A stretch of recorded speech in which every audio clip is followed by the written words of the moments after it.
NFL Combine going on right now. And yesterday was a day where many teams, coaches and general managers spoke. And the Lions, no exception.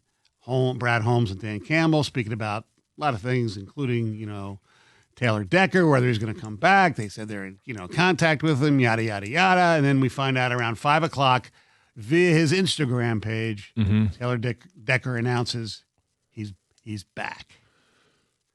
Well, good for him. And more importantly, is it good for the Lions? Well, when we heard from both Brad and Dan, they talked about, needing to get clarity from him by the start of the league year. Right. Which obviously they got. Very good. I'm glad about that. Neither of them said anything about, oh, yeah, he'll definitely be on the team.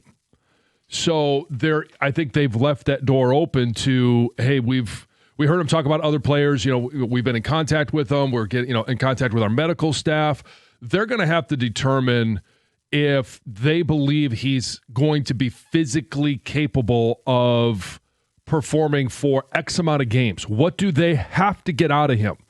And I don't think he stays healthy or is available for 18 weeks. But are they expecting 14 games out of the 17, 13 out of the 17? They've got to determine, because then that'll determine what they do moving forward, because Skipper is now part of the coaching staff. Correct. And they're going to have to get somebody to back him up or get his eventual replacement. In the draft. Yes. Look, his cap hit for this season is $21 million. If you release him or whatever, the dead cap is $9 million. And as good as Taylor Decker's become, he hasn't been as available as you would like, Johnny, right. And you stress it more than anyone else. Availability is the best ability. Yes, indeed. And do they draft his replacement in the first round? I think it shows if they're not going to restructure his contract, which I think they should, because they still have they need money to fill other needs, whether it's interior line, whether it's pass rush, interior, the defensive line. They have holes on this football team.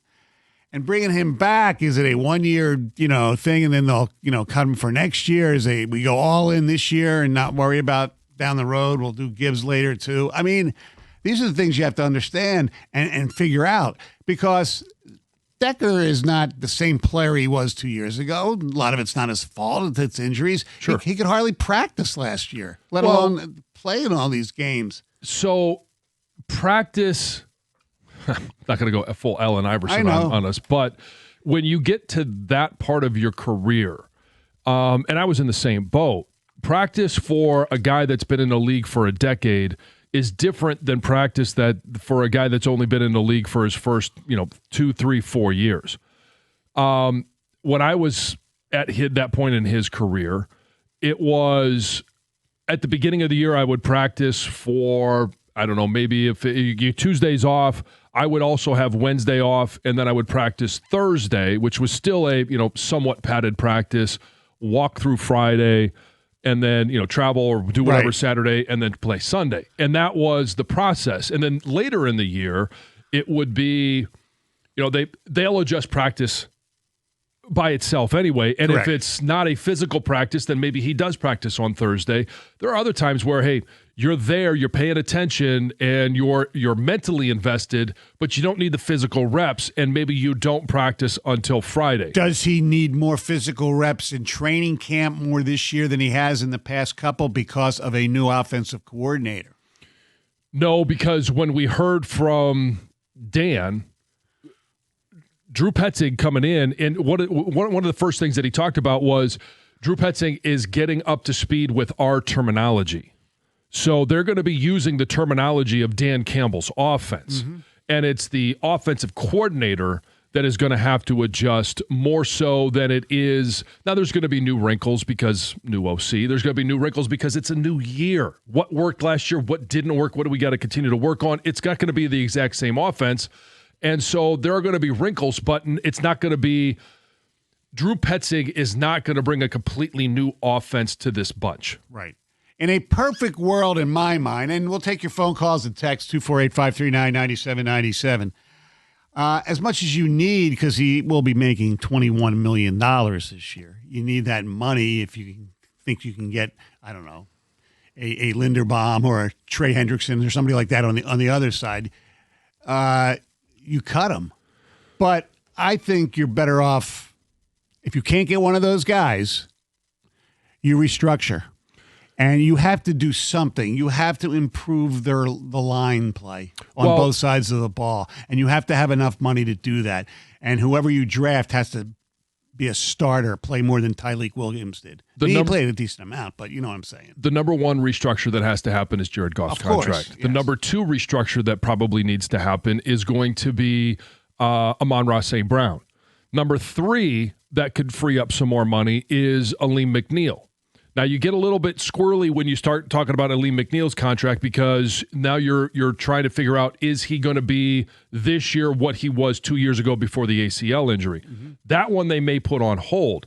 But in terms of Decker, you could add a voidable year on the back end of it. Right. And spread out his cap hit over an extra year. So there's a lot of different ways that they can create cap space and go get Tyler Linderbaum and keep Taylor Decker at left tackle, and then you get the cheapest available talent, which is out of the draft, to come in, and maybe you draft somebody in the first or second round right. that is eventually Taylor Decker's replacement, but you put him at left guard. And you allow Mahogany, you allow whoever that player is, and Miles Frazier to battle it out.